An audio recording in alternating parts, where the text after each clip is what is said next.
अस्सलाम वालेकुम स्टूडेंट्स। आज हम न्यूमेरिकल्स करेंगे जो हमने पीछे टॉपिक पढ़ाए थे। तो आज का जो न्यूमेरिकल है वो बेस्ड है करंट डेंसिटी पर और रेजिस्टिविटी पर।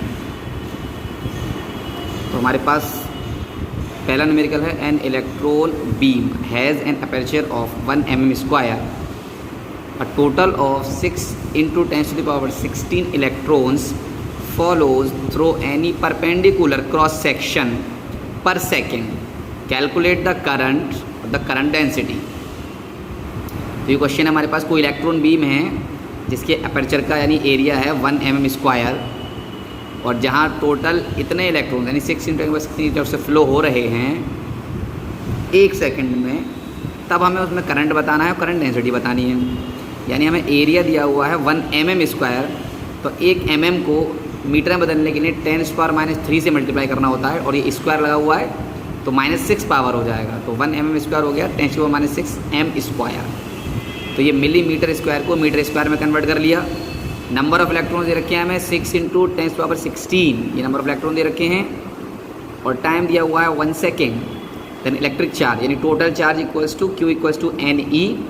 Put the value of N 6 × 10⁻16 into E 1.16/19, ये हमें याद होना चाहिए। After multiplying we get 16 6 96 becomes 9.6 into 16 - 19। Powers को अरेंज करेंगे 16 + 19 - 16 - 19 बिकम्स -3। तो this is the total charge flowing through that aperture. After that we have current. First part में हमें फाइंड करना है current. Then current I equals to Q upon T. Put the value of Q 9.6 × 10⁻³ and the value of time is 1 second. We get 9.6 × 10⁻³ ampere. This is the current flowing through that aperture. वहाँ से flow होने वाला current ये आ गया। Now we have to find current density. The formula of current density is J equals to I upon A. तो I हमने find किया 9.6 × 10⁻³ upon A. Area of cross section ये था हमारे पास 1 × 10⁻6। Then current it is divided by A 1 × 10⁻6। We get 9.6 into, ये 1 से divide करेंगे तो 9.6 यही रहेगा। पावर्स को अरेंज करेंगे -3 न्यूमरेटर, इसको रेसिप्रोकल किया तो +6 6 - 3 बिकम्स 3।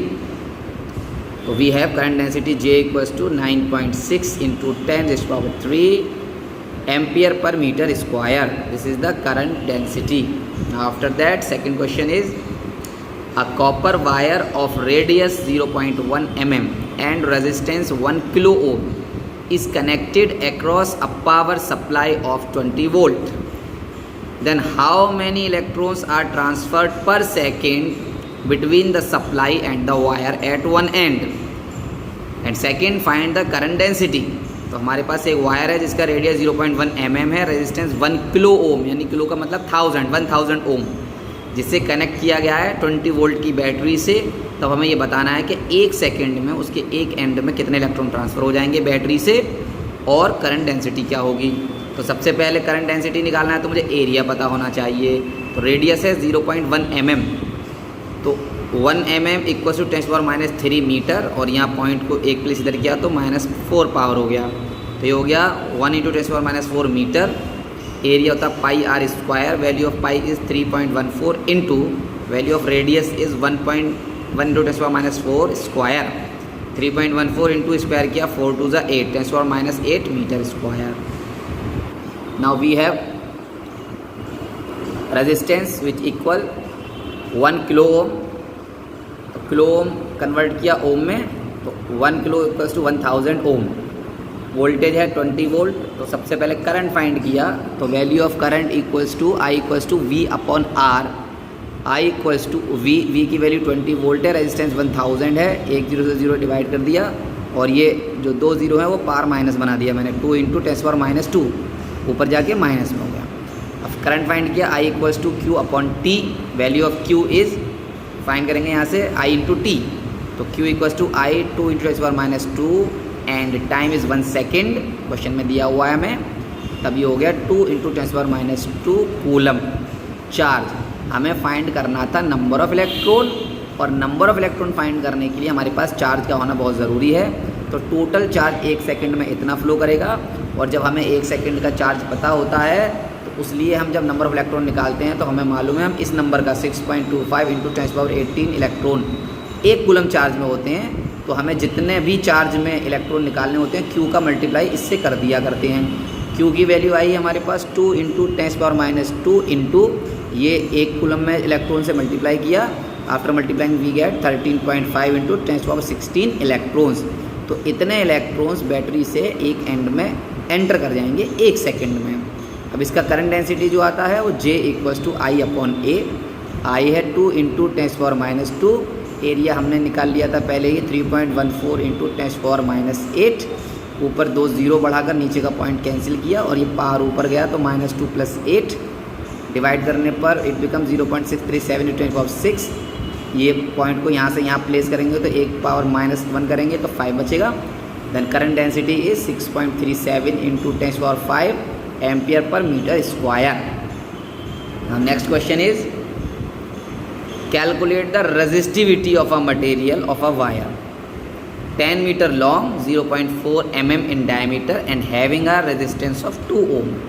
तो एक वायर का रेडियस है 0.2 mm, इसे मीटर में कन्वर्ट किया 2 × 10⁻4 मीटर हो गया। लेंथ है 10 मीटर, रेजिस्टेंस है 2 ओम। तब मुझे इसकी रेजिस्टिविटी निकालनी है और रेजिस्टिविटी का फॉर्मूला होता है ρ = RA/L। तो जो A है एरिया ऑफ क्रॉस सेक्शन पहले वो फाइंड कर लिया मैंने, A = πr² which equal to 3.14 into R की वैल्यू लगाई 2 × 10⁻4 का होल स्क्वायर।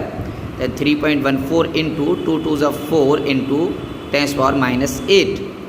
अब मल्टीप्लाई किया 4 4 = 16, 4 1 = 4 1 5 and 4 3 = 12। It becomes 12.56 into 10⁻8। Put the value of each term R, A and L in this formula ρ = RA/L। So value of R is 2 ohm, area 12.56 × 10⁻8 upon resistance कितना था length था 10 metre. तो divide किया मैंने 2 से इसको multiply किया, ये आया इंटू 10⁻8। ये -1 ऊपर गया -9 हो जाएगा यहाँ पर। अब ये पॉइंट को स्टैंडर्ड फॉर्म में यहाँ पर भी आंसर हमारा करेक्ट है, लेकिन क्या होता है कि एक डिजिट के बाद पॉइंट को प्लेस किया जाता है स्टैंडर्ड फॉर्म में लाने के लिए। तो ये पॉइंट को जब मैं इस डायरेक्शन में लेके जाऊँगा तो यहाँ मुझे 1 + 1 करना पड़ेगा। तो -9 + 1 बिकम्स -8। तो this is the resistivity of that wire. तो ये हमारे पास 2 तरह के क्वेश्चंस हुए आज, एक करंट डेंसिटी फाइंड करने वाला और एक हुआ रेजिस्टिविटी फाइंड करने वाला। तो जब भी हम इस तरह के न्यूमेरिकल्स करेंगे तो हम ये पहले पता करेंगे कि करंट डेंसिटी फाइंड करते हैं तो मुझे किस किस की वैल्यू की रिक्वायरमेंट होती है वो फाइंड कर लेंगे पहले। ऐसे रेजिस्टिविटी में एरिया फाइंड करना है, रेजिस्टेंस पता होना चाहिए, लेंथ पता होना चाहिए, उसके बाद ही क्वेश्चन को हम सॉल्व कर पाते हैं। अब इसके लिए मैं आप लोगों को 2 या 3 क्वेश्चंस देता हूँ, आप सॉल्व करने की कोशिश कीजिएगा।